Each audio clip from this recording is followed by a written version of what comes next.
Hello, everyone, and welcome to another episode of the Conversations with Coaches podcast. I'm your host, Kevin, and today I have with me from the jungles of Costa Rica, Rachel Shi. It's just Shi, right? S-H-I? That's correct. Yeah. Excellent. Rachel is a go-to-market coach and consultant with 7 years as a top performer in B2B sales at companies like Metadata, Hootsuite, and Vidyard.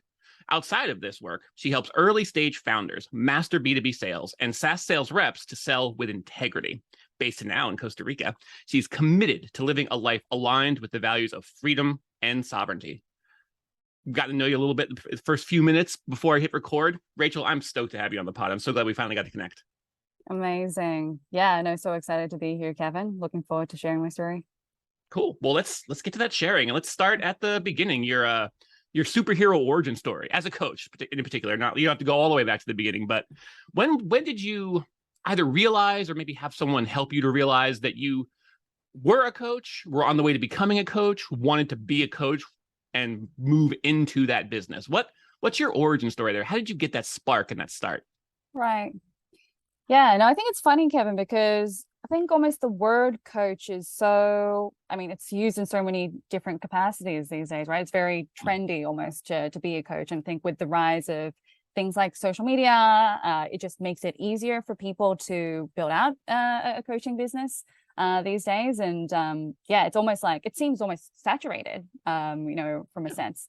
But, I think just to kind of distill it down to its basic principles, the way that I see, the definition of a coach is someone who helps bring out the best in others, right? So if we kind of just bring it back to sort of that concept, I think I've always been someone who sort of plays that role, not only in work, but in my friends' lives, my family life. And that's something that, has then by extension just become something that, I've applied professionally as well. So origin stories, I've always been in the sales space. So I've been in B2B SaaS sales, as mentioned, for the last 7 years or so, working with a lot of Toronto tech startups, scale-ups.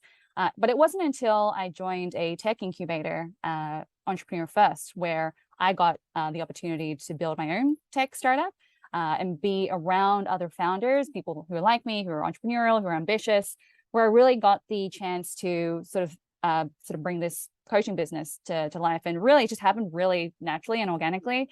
I was surrounded by a lot of techie people with a product background, people who didn't come from sales, who were asking me for advice around basic sales process one-on-one. And through that, I started to gain a bit of a clientele, right? And so once you sort of gain that reputation, then, word of mouth tends to spread pretty quickly. I had more people like friends of friends, et cetera, start to come to me for help in that area. So that's really how I started to build that practice out. And, now I still do it alongside my day job, which is still being in sales. I find it important to still be, applying those skills myself in a real world scenario as I coach my clients. But that's a little bit as to how I got started. Yeah, it's a number of coaches I talk to. They like to keep that parallel aspect where they still work very prominently where they came from, whether it's sales or HR or some corporate environment or an entrepreneurial startup of their own that they still love to be a part of. And then they love having their coaching run in parallel because they sort of work together and feed each other and educate each other and open up new avenues with each other. And I like that you have that maintained. Sometimes it's tempting to want to jump all the way into one or the other, or there's some coaches that got out of a position that they were in because they liked it, but they didn't love it, and then they jumped into coaching. And then some, and I admire this very much because I find it very not difficult but challenging to do and to do well. That you seem to have achieved is to be able to run those in parallel and have them feed each other and work with each other, almost like braided together. It's very, very strong. Yeah. No, I mean, it definitely feeds into each other, right? Because I'm surrounded by sales reps every day. My network is all salespeople. I've sold to salespeople, worked with so many. So it's kind of a natural fit there. And yeah, from a coaching perspective in terms of like the founders, right? I'm part of communities that are, came as an extension from that time that I was in the incubator and, was part of the Entrepreneur First kind of network. So through that, those connections happened very organically and is now kind of part of my life. funny how that happens. You kind of look up and all of a sudden that thing that you were like, this might be a good idea, I should try this. And you look up and like, wow, this is braided and woven throughout my everyday life in a way that feels so satisfying. And it's not done. That's kind of, I think that's always kind of the cool part when you realize that you've both arrived and begun at the same time. Where you're like, oh, this is where I was going. This is what I was looking for. And then you're looking ahead and you're like, oh, okay, that's where I'm going now. And I love the way that as a coach, and I can already tell you're like this, but many coaches are like this, your desire to share that, to help enable people to have that same feeling where it's just like, maybe you feel stuck, maybe you just have somewhere you want to go and you're just not quite sure how to get there. Wanting to be the person that shares from their life lessons and from their journey. This is how I did it. And then translates that into, this is how I think. In fact, this is how I know you can do it. Let's do this together. And I love that desire to give back and how that just infuses everything a good coach does. So no question there. I'm just basically complimenting you, I guess. Yeah, no, it's funny that you say that, because I do have people who ask me, how do I get into coaching? How do I get into consulting? And my advice to them is always that, do it for free first, right? Like, is that something that you're naturally inclined to do, that you enjoy and just give freely, and people come to you, gravitate to you because you're known as somebody who likes to help others get unstuck, reach their goals? If so, and you've kind of built almost that moat around you, then it's starting to, then the conversation becomes, how do I monetize this? How do I kind of build this into something a little bit more sort of formalized? So yeah, no, it's interesting because again, it kind of goes into sort of that synergistic kind of complement between the two. Yeah. A word that I love and don't love at the same time, because I find it so useful, because especially when I'm talking to coaches, synergy. And just, it really is a matter of blending, is finding the disparate or connected aspects of your personal and professional life, your character, who you want to be in the world, how you want to express it, and finding ways to weave them together and have them interact synergistically. And so every time I say the word, like a little part of me cringes, but it so perfectly encapsulates this journey. I just got to use it. I gotta love it. I know. Yeah. Let's talk a little bit about just the nuts and bolts of your coaching practice today. Obviously, you've just moved to Costa Rica, and so you're largely remote.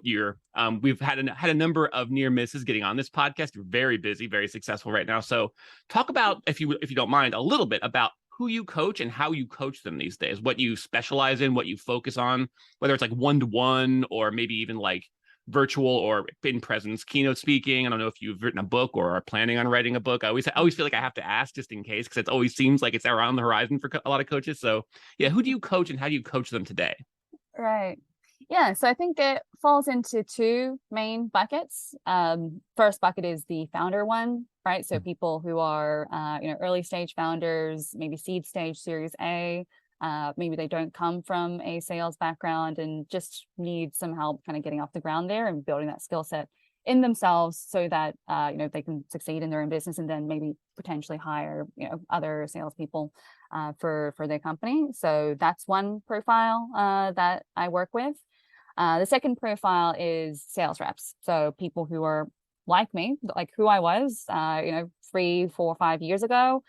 Maybe they're struggling with a part of the sales process, whether it's social selling, whether it's negotiation, prospecting, etc.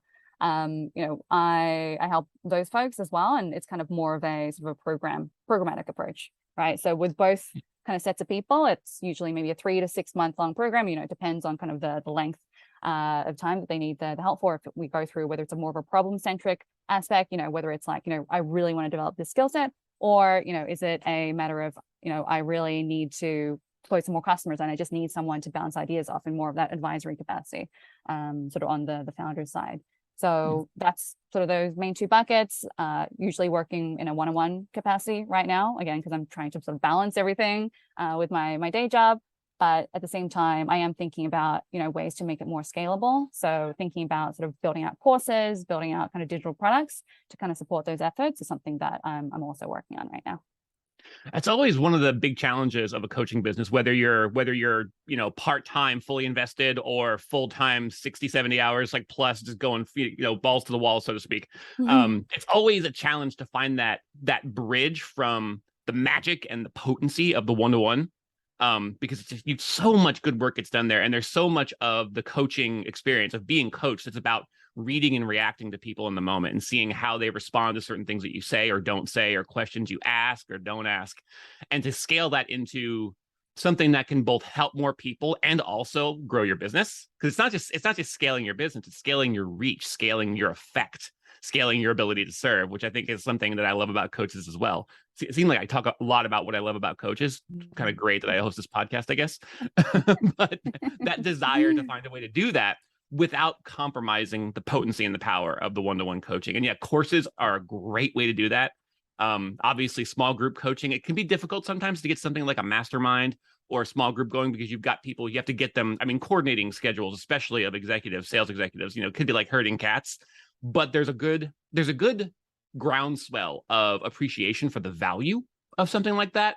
So it's not just that there's money to be invested in that. There's a willingness and an ability to see the value of getting into small group masterminds to help your own business, to help your own abilities to grow.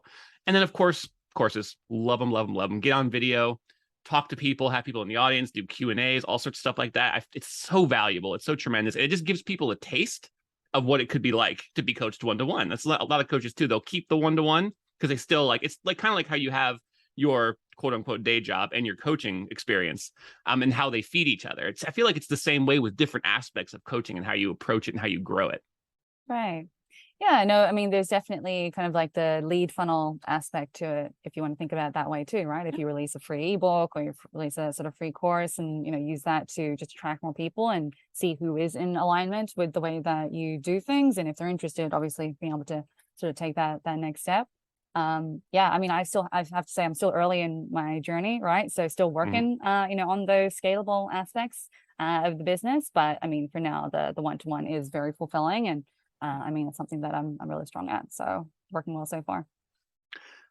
I'm feeling slightly greedy. I want to keep you. It's really fun to talk to you. Like I just love being able to like crack into the insights. And the stage your business is at it's such an exciting stage for me to just like be able to witness, because it's just like it's succeeding and growing and excelling and accelerating, and also going through some changes and some morphs. And so I'm like, I could talk to you just about your business all day, but I should let you go and give you a chance to tell the audience two things. Well, one question, two parts. Where can they find out more about you? Just gather information, learn more about what you do, how you do it. And also, where can they best connect with you? Do you have any social media that you like to guide people towards? Do you have anywhere on a website that you'd like to guide people towards? Any groups you'd like them to join?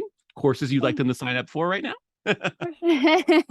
No, I wish. TBD on that one. Okay. But short term, like one answer is my LinkedIn. I think that's the best way for folks to reach me. So just search Rachel Shi. I connect with most folks on there, message me on there. I do have a website too, rachelshi.com. I'm sure you'll link all the details below. But yeah, LinkedIn's probably the best way. That seems to be the answer most of the time these days. LinkedIn is it's become such a strong, at least in the context of social media, a really strong relationship platform. It's still got, it has all the trappings and some of the failings and pitfalls of the social media in general. But I'm finding the depth of relationships I'm able to build there really unlike anywhere else on the internet, especially, and not just professionally, but also kind of personally. Like I've developed through my professional connections some genuine friendships with coaches and other people in business. And it's like, I feel like I'm extolling the virtues of LinkedIn more and more, which is not something I ever thought I would do. But man, is it a great place to get to know people in a way that's meaningful, in a way that matters. 100%. Yeah. And the more you sort of put yourself out there on it too, if you're creating content and sort of sharing your thoughts and what you're learning and what you're building on there, again, you kind of attract your tribe. I think that's kind of the biggest differentiator and the value out of something like LinkedIn versus kind of just taking the more passive approach and consuming. If you sort of flip that consume to create ratio, like magic things happen. Who'd have thought vulnerability, availability leads to attraction? No, that can't be a coaching concept, can it? Anyway, thank you so much for being here and chatting with me today. I had a really good time. And again, I might try to sneaky get you back on for a part 2, and we can talk more nuts and bolts stuff. Maybe we can have you back when you're about to launch a course or two or whatever's coming next for you. And yeah, I will be following your journey closely on LinkedIn. Absolutely. Thanks so much, Kevin, for having me. Appreciate it. And to the audience, do yourself a favor, find out more about Rachel. She is fantastic to chat with, get to know her. If her coaching might be something for you, do not hesitate to reach out. And she's on LinkedIn all over, read her posts. I don't know if you do any video posts yet, but I'm sure you will at some. Actually, you do. I have seen a few of yours. I was like, wait a minute. So yeah, check her out, find out more, connect with her, and we'll talk to you again soon.